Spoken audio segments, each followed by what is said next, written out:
Halo teman-teman, kembali lagi dengan si hewan viral. Tonton ya sampai habis, ada video hewan yang menarik buat teman-teman tonton. Sebelum lanjut ke videonya, jangan lupa like, subscribe, dan nyalakan lonceng notifikasinya agar teman-teman gak ketinggalan video terbaru dari si hewan viral. Koloni ular. Pulau itu berdiri terasing di Samudera Atlantik. Dari jauh, perpaduan tebing karang dan hutan tropis kelihatan sangat indah. Siapa sangka di pulau itu hidup salah satu spesies paling berbahaya di muka bumi.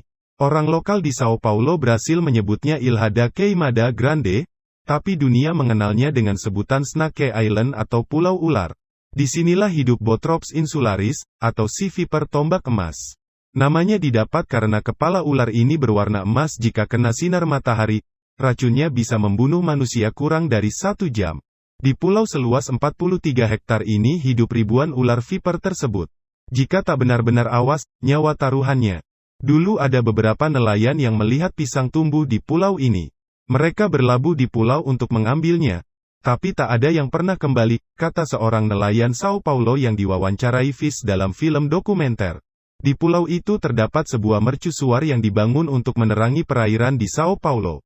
Dulu sekali, ada penjaga yang tinggal di sana bersama keluarganya, namun kabarnya ular membunuh mereka. Kini mercusuar itu tetap ada, hanya tak ada penjaga di sana. Meriam dijalankan otomatis dengan baterai. Setiap beberapa bulan sekali, angkatan laut yang bertugas mengganti baterai mercusuar itu, bukan tugas yang menyenangkan untuk mereka. Namun ternyata jumlah ular di sana terus berkurang. Selain persaingan sulitnya mencari makanan, disinyalir ada orang-orang yang sengaja menangkap viper kepala tombak yang langka itu untuk dijual. Harganya bisa ribuan dolar di pasar gelap. Karina Rodriguez, seorang peneliti dari Butantan Institute, memperkirakan jumlah ular viper di sana kini tinggal 1.500 hingga 2.000 ekor. Tetap saja nama Pulau Ular membuat orang bergidik ngeri. Hanya ilmuwan, angkatan laut atau penyelundup satwa yang berani menginjakan kaki di sana. Koloni gelada. Gelada merupakan primata unik yang hanya dapat ditemukan di negara Ethiopia. Gelada mendiami daerah dataran tinggi yang biasanya berada di atas ketinggian 1.500 hingga 5.000 meter dari permukaan laut. Mereka sering terlihat di ngarai, jurang dan lereng tebing bebatuan yang curam. Sedangkan populasi terbesar dari hewan ini berada di pegunungan Semien. Untuk bertahan hidup, gelada memakan berbagai jenis rumput-rumputan sebagai makanan utama. Namun, saat musim kemarau tiba, hewan ini akan memakan buah-buahan hingga rimpang yang mereka gali di bawah tanah. Saat ini diperkirakan populasi gelada di alam liar berjumlah lebih dari 200.000 ekor.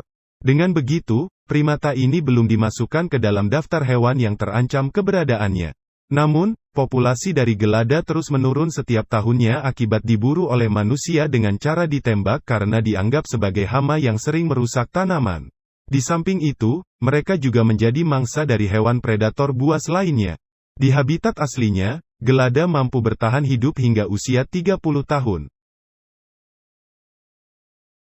Kolono kelinci. Bagi Anda yang ingin melihat dan bermain dengan kawanan kelinci yang berlarian bebas, maka siapkan diri Anda untuk mengunjungi pulau berikut ini yang ada di Jepang. Pasalnya di Jepang terdapat Pulau Okunoshima, pulau kecil yang diapit oleh kawanan kelinci tersebut pun berkembang biak dengan pesat dan memenuhi Pulau Okunoshima. Kini pulau seluas 700.000 meter persegi ini ditinggali oleh 300 ekor kelinci yang berkeliaran secara bebas di Pulau Okunoshima dan menjadi penghuni utama pulau tersebut. Tak heran jika kemudian pulau ini dijuluki sebagai Usagi-shima atau Pulau Kelinci. Meski kelinci-kelinci ini hidup secara liar, namun mereka tetap ramah dan terbiasa pada pengunjung yang datang untuk sekedar melihat-lihat atau memberikan makan. Hiroshima dan Shikoku ini yang menjadi tempat bagi para hewan berbulu dan bertelinga panjang satu ini berkeliaran dengan bebas. Para pengunjung pulau ini boleh memberi makan dan mengajak main kawanan kelinci, namun untuk menjaga populasi kelinci, pengunjung tak diperbolehkan membawa peliharaan seperti anjing dan kucing. Lebih lanjut, walaupun telah banyak ditinggali oleh kelinci dan dikunjungi oleh banyak pengunjung, banyak orang yang masih ragu dengan tingkat keamanan pulau ini. Beberapa pihak banyak yang berpendapat jika pulau kelinci ini tak benar-benar aman dan masih berpotensi terkontaminasi. Koloni anjing laut. Cape Town, Afrika Selatan maka dijamin bisa bikin kaget. Pasalnya, di sini terdapat kehidupan puluhan ribu anjing laut. Bisa jadi, disinilah tempat rumah satwa bahari tersebut.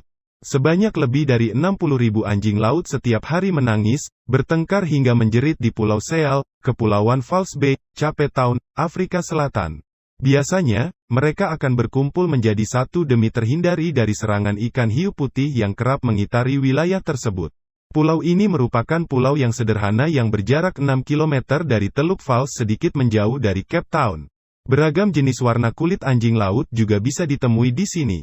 Mereka hidup berdampingan dengan beragam burung laut yang bersarang di sana karena memiliki tempat tak begitu besar. Wilayah itu terbilang aman dari pemangsa mereka yang mengacam dari daratan. Koloni rusa. Pulau Miyajima di Jepang, yang juga dikenal sebagai Itsukushima, adalah rumah bagi sekitar 1.200 rusa yang hidup berdampingan bersama-sama dengan manusia. Pulau yang penuh dengan kuil dan lentera batu itu memiliki Nara Park dengan luas 500 hektar tempat sebagian besar rusa tersebut hidup. Namun rusa Jepang di Pulau Miyajima berbeda dengan rusa di tempat lain yang sulit untuk didekati dan melarikan diri ketika dihampiri manusia. Rusa Jepang yang sering terlihat berkeliaran di berbagai tempat di Pulau Miyajima ini benar-benar jinak dan tidak takut untuk berinteraksi dengan manusia, sehingga para wisatawan dapat memberi mereka makan. Ketika sedang makan kue rusa yang dapat dengan mudah dibeli di pulau tersebut, hewan ini akan membungkuk sehingga kadang-kadang disebut sebagai rusa membungkuk. Rusa di Miyajima sendiri sempat dianggap sebagai utusan suci dari para dewa menurut cerita rakyat setempat.